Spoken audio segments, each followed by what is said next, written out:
Du côté des Dubourg ce week-end ici à Isola 2000. Jean-Philippe Desraux est allé chercher des informations du côté de Bertrand Ballas, on l'a vu tout à l'heure, et ça a payé puisqu'il va faire le deuxième temps. Deuxième temps, et pourtant il voulait gagner. Il a joué la deuxième manche, il a fait un peu l'impasse de la première où il était très loin, et bizarrement cette deuxième manche était plus rapide sur un tour mais pas sur 4. Pourquoi? Parce que la piste était compliquée, il y avait quelques ornières, quelques trous notamment dans cette descente, je le disais, et finalement il échoue Jean-Philippe Desraux, même s'il fait la bonne opération au niveau des points quand même, on le verra tout à l'heure. Oui, mais la bonne opération c'est pour lui. Serge Lubrano, c'est exceptionnel ce qu'a réalisé Serge Lubrano au volant de cette voiture qui roule à l'éthanol. Oui, bioéthanol, et c'est vrai qu'on ne voit ça que dans l'Andros où des gentleman drivers, certes aguerris, peuvent se permettre le luxe de battre les Villeneuve, les Desraux, les Panis, etc.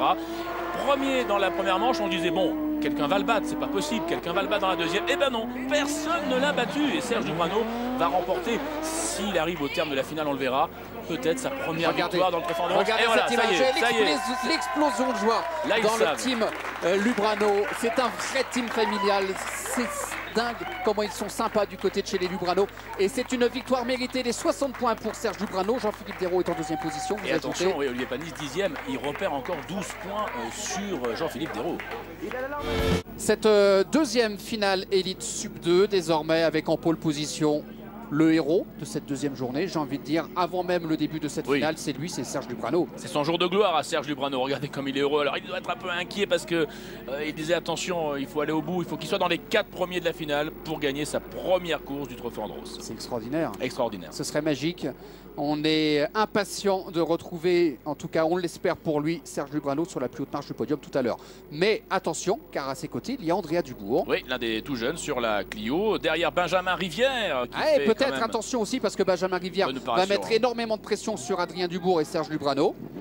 À côté, Eddy Benezet, ancien champion d'Europe de rallycross avec la Ford, bien placé en deuxième ligne. Et puis, la contre-performance, on a dit problème ce week-end au niveau des pneumatiques. C'est ce que disait Olivier Panis. Il est juste là, assez loin, Olivier. On le voit sur la gauche derrière Olivier Panis au volant de la Dacia qui appartenait l'année dernière à qui? Tout simplement à Alain Prost. Serge Lubrano a donc pour l'instant géré comme un grand patron cette deuxième journée ici à Isola 2000. Attention au départ, il a bien géré ce départ. Andrea Dubourg lui a mis la pression, mais pour l'instant il reste devant, il ferme la porte. Serge Lubrano, le plus important pour Serge Lubrano, c'est de rester devant à l'issue du premier tour et après il faudra gérer. Il faudra gérer, même s'il se fait doubler, tant pis. Je crois que pour lui, l'important surtout c'est d'être à l'arrivée dans les 4 premiers pour gagner cette première course. Attention à Benjamin Rivière qui a pris un très bon départ. Et puis Andrea Dubourg, il est tout jeune, 18 ans, mais il a un peu l'expérience, il est intelligent, il met quand même un petit peu de pression. Il dit au cas où, Serge Lubrano peut-être un peu fragile, première fois qu'il mène une finale, donc il essaye quand même un petit peu. Compliqué pour Andrea Dubourg, premièrement parce que le circuit n'est pas simple pour dépasser, et en plus il n'a vraiment pas envie d'aller sortir comme ça Serge Lubrano. Malgré tout, il y a un esprit du Trophée Andros. Première victoire dans sa carrière, il ne veut pas être responsable de lui priver de ce bonheur, donc il fait quand même attention Andrea, on le voit. Là, le champagne va probablement couler à flot ce soir dans la structure de Serge Lubrano qui pour l'instant est toujours devant, qui pour l'instant est toujours sur la plus haute marche du podium et qui pour l'instant tient toujours sa première victoire dans le Trophée Andros. Attention par contre à Benjamin Rivière, parce que lui, il doit faire les comptes également dans le trophée en disant si je les double tous les deux, ça fait des points en plus. Et vous croyez qu'il est en train de calculer Benjamin Rivière? Il essaye en tout cas de revenir, regardez.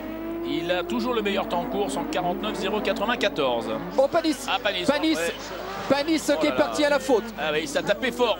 Ça tapait très fort à l'avant et à l'arrière. Et à l'arrière également, Oh là là, gros contact là, Olivier Panis. Il s'est passé quelque chose du côté d'Olivier Panis. Abandon donc pour Olivier Panis. Décidément, Olivier, c'est vraiment le week-end noir pour Olivier Panis ici à Isola 2000. Il a joué les 2 jokers d'un coup là. Et là, il a perdu gros dans ce week-end. Allez, plus qu'un tour. Et le dernier tour pour Serge Lubrano et ce serait le 4e vainqueur différent depuis le début de la saison. Il y a donc eu Jean-Philippe Desraux, il y a eu donc, vous venez de le rappeler, Fontanelle, et il y a eu également Benjamin Rivière. Et il va donc y avoir probablement Serge Lubrano qui va ajouter son nom à cette magnifique liste de vainqueurs sur cette édition 2013 du Trophée Andros. Allez, ça c'est fantastique. Voilà, drapeau jaune en plus, drapeau jaune. Donc on ne peut pas doubler avec la voiture de Panis. Et Andrea Dubourg ne va pas essayer, Benjamin Rivière non plus. Il va lui laisser maintenant la victoire la pole position pour Serge Lubrano, la victoire sur cette finale et la plus haute marche du podium derrière pour aller chercher donc sa première coupe de vainqueur. Serge Lubrano, magnifique. On ne cesse de vanter les qualités de ce pilote et le drapeau à damier pour Serge Lubrano. Et je peux vous dire qu'à l'instant même, dans la structure de Serge Lubrano, c'est l'explosion de joie. Les 6 tours, il vient de les boucler en 5.02, 142. Fantastique victoire de Serge Lubrano qui s'impose devant Andrea Dubourg. Benjamin Rivière est à un tout petit peu plus d'une seconde. Eddy Benezet est 4e et Olivier Perdon 5e.